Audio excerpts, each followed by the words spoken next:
Hey guys, so anyway, welcome back to another video with Brooklyn, okay? So anyway, let me tell y'all what happened to me today, okay? I got a couple of things to gripe about.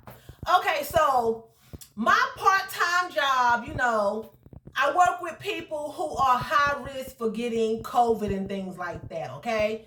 So my part-time job told us that we had to get tested for COVID, okay? Now, I've been tested for COVID before, so it's no big deal. I know you go, they take the little Q-tip with the little bristles on the end, reminds you of a pipe cleaner or maybe a Christmas tree.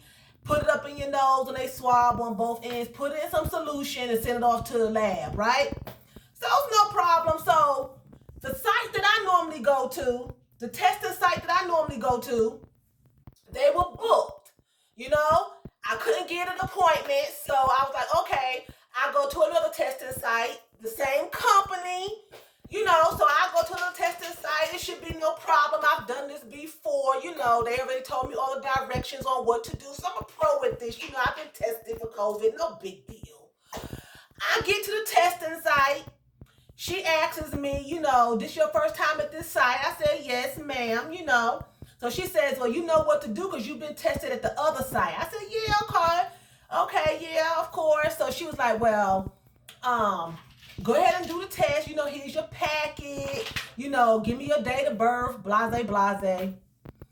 That girl looks at me and tells me to take that Q-tip. Now, that Q-tip has a bristle on the end. For those of y'all who have not been tested for COVID, it has a bristle on the end. You also supposed to stick it up in your nose, swab it for 15 seconds, on each nostril. Normally, the person that's giving you the test, they stand there and they count for you. Okay, you're at the drive-through. So they are standing there counting, and then they tell you to switch noses. She gives me the packet, walks away from the window. Go ahead and count your 15 seconds and then she tells me, and make sure you stick it up here. She wanted me to jam that Q-tip with the bristles all the way. She literally put her finger on her forehead past her eyebrows. She wanted me to take that bristle and put it all the way up in my nose till I hit up here in the membrane. The devil is a liar.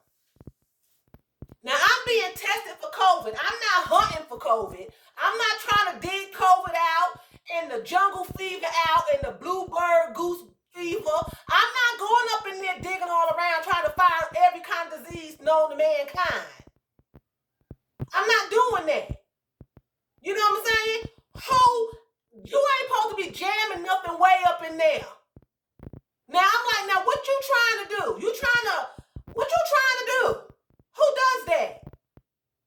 She literally told me to make sure that bristle goes up both sides of my nose until I stop up in here. What you doing? I'm not hunting for the COVID. I'm here to be tested. I'm not here to go digging out and then poke my eyeball out from the inside of my head. I'm like, is she crazy? I'm like, the devil is a lie. I am not going up that far. If the COVID up there, guess what? It'll stay up there. It has a residence up in my brain. Because I'm not digging up in my head with no pointy gavel and been poke my eyes out or tore a piece of my brain or something loose. I'm not no doctor, and she just works in the pharmacy. I ain't never been told to stick that thing that far up my nose. That's just ridiculous. That's crazy. Who does that? Then, before that, a month or so ago, about 2 months ago, I ordered me a pair of shoes offline, right? Ordered a pair of boots offline. They was expensive shoes, okay? And I had never got the boot. They contacted me, told me that they had delivered it at my house. They gave me the time and everything. I was at work. It's another gripe. So I get home, no shoes. Nobody seen no shoe outside the door. So I'm going back and forth with the company. So finally I said, let me go ask some of the neighbors. Maybe they seen my box. Maybe they took it inside. I don't know. I go and I ask, knock on the doors. No, we ain't seen no box. We ain't seen no delivery, you know. So I knock on the girl's door across the hall from me, but she's diagonal. So if I'm sitting here, her apartment is adjacent to me this way. Now, mind you, I didn't know she lived in that apartment. She didn't know, she don't know what apartment I live in because every time I leave, I never see her. When I come home, we never see each other. So I'm not knowing whose door I'm knocking on, okay? I knock on her door, tap, tap, tap. I hear somebody at the door whispering, but nobody's opening the door. So I know that she sees me through the peephole, but she's not opening the door. So then she finally opens the door when I get ready to walk away. This is like 2 months ago. And she was like, hey, and I was like, yes. I said, I just want to know, you know, I've been asking other neighbors, but I got a delivery. They told me they delivered a box to my door today. Nobody's seen the box, so I'm going around asking, you know, neighbors, did you see FedEx? You know, did they deliver it to your house by mistake? Now, when she opened the door, she stuck her head out the door. When I knocked, she opened it, hey, she had a smirk on her face, and she looked down at my apartment. You don't even know where I came from in my head, but obviously she knew what apartment I came from, and she knew why I was there because she stuck her whole fat head out the door and looked down at my apartment, then stepped back in her house. I said, did you get a box? No, I didn't get a box. I didn't get your box, but we got a delivery. Now, I know other people get boxes. I know other people get deliveries. I know that. But it was just coincidental. And the way she said it and the way she was looking. I said, okay, so was it FedEx? Because sometimes, you know, they can leave a box. You just grab it, put it in your house. You don't look at the name. She looks behind her door. No, I don't know who it's from. I'm like, okay, so you got delivery. It's behind your door because you look behind your door. I'm asking you, is it FedEx? You tell me you don't know. Okay, so heifer, you got my shoes. You got my shoes. So I leave, I'm all tore up, right? Because I can't bust in her house. I don't have proof. So I'm calling the company. I'm like, look, I never got the shoes. Y'all gonna have to reimburse me because they did not deliver the shoes to my apartment. If they did, they didn't have nobody sign for them. My shoes got stolen. Y'all gonna have to do something. Y'all gonna have to fix this matter, okay?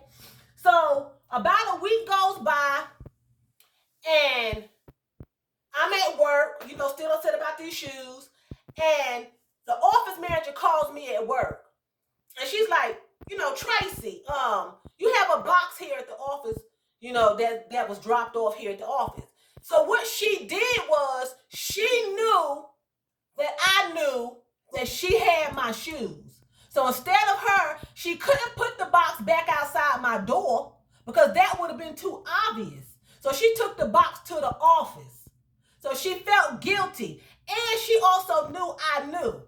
And she also knew the look I gave her. If I had a saw my boots on her fat ankles, I would have broke her legs down to the toe. She would have took those boots off. We would have rumbled down some stairs if I had seen her with my boots on. She knew I knew. She took that box to the office and dropped my box off at the office. Okay? So I get the box. Now, how I know she had the box is because I've seen her since then, and she will give me the stink eye. You know,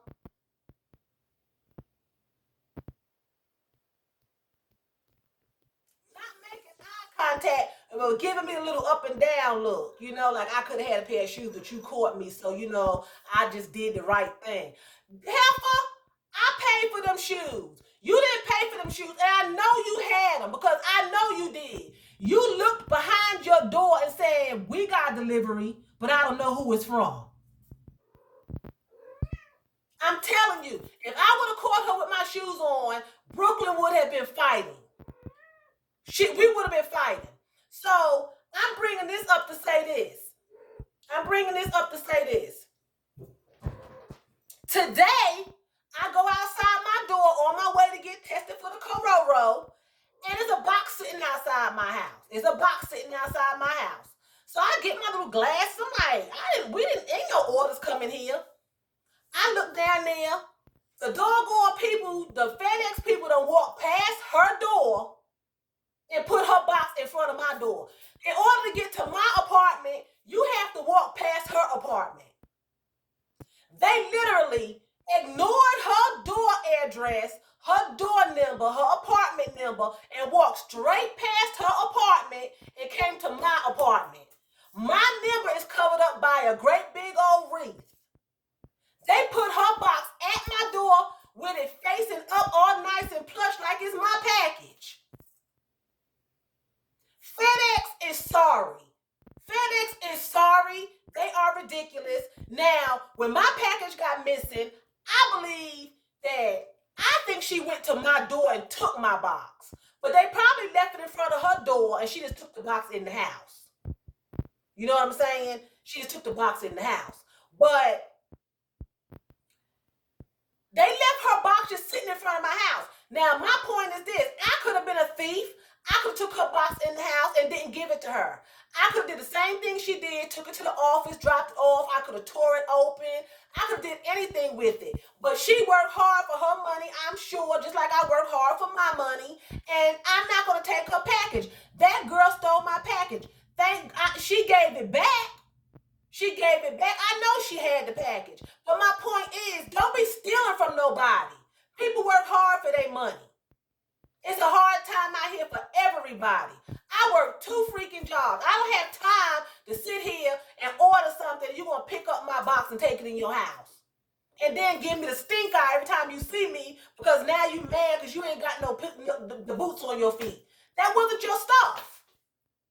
Every time she see me now, and the thing about it is that I didn't know she lived in that apartment. She couldn't have known I lived in my apartment. We never see each other.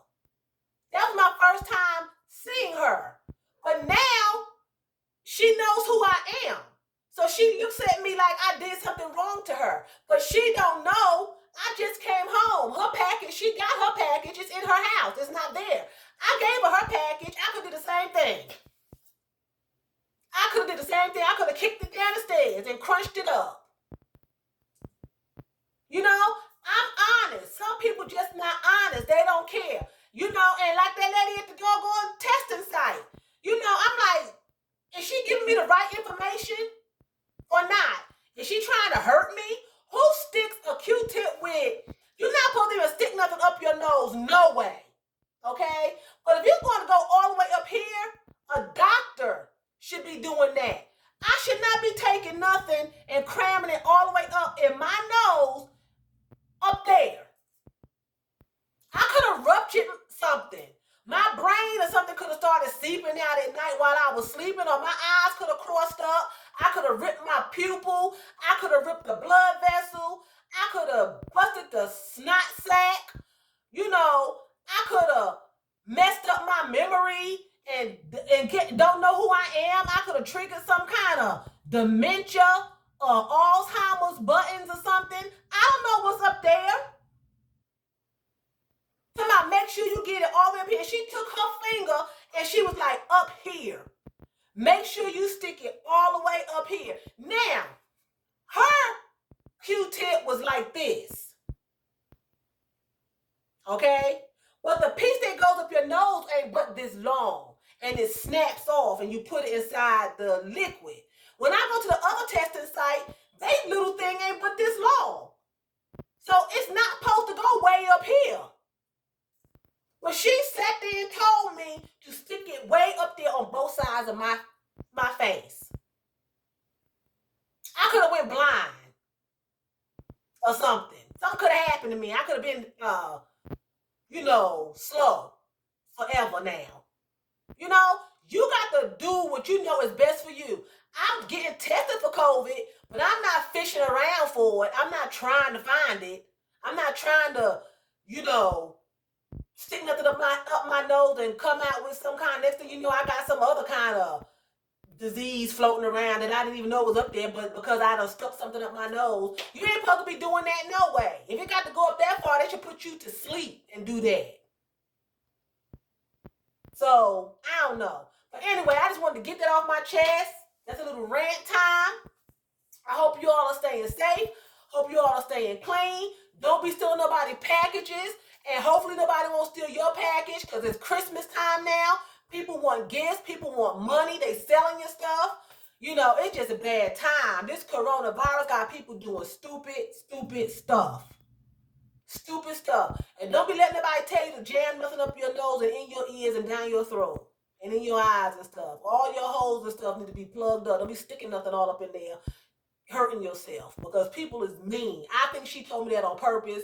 I don't know. She could have been a Trump supporter or something. I don't know. But she told me to stick it up there. And that's too far. It shouldn't be going all the way up there in my forehead. That is too far up into my head to be searching for some coronavirus. If I got the coronavirus, it should be down here anyway. I'm sneezing and coughing and stuff. It should be right here. If it's all the way up here, then it need to leave it on up there, stay on up there, and just go ahead and do what you gotta do. I'm not going to go up there. I can't believe she said that. Well, anyway, I'm done. I'm getting ready to go eat something, y'all, and chill. And I am going to say Phil Danke. That's thank you very much in German. So Phil Danke for watching me and Phil Danke for listening to me. And choose, that's what? That's by in German. You all have a safe, terrific night. And I will talk to you all tomorrow, prayerfully.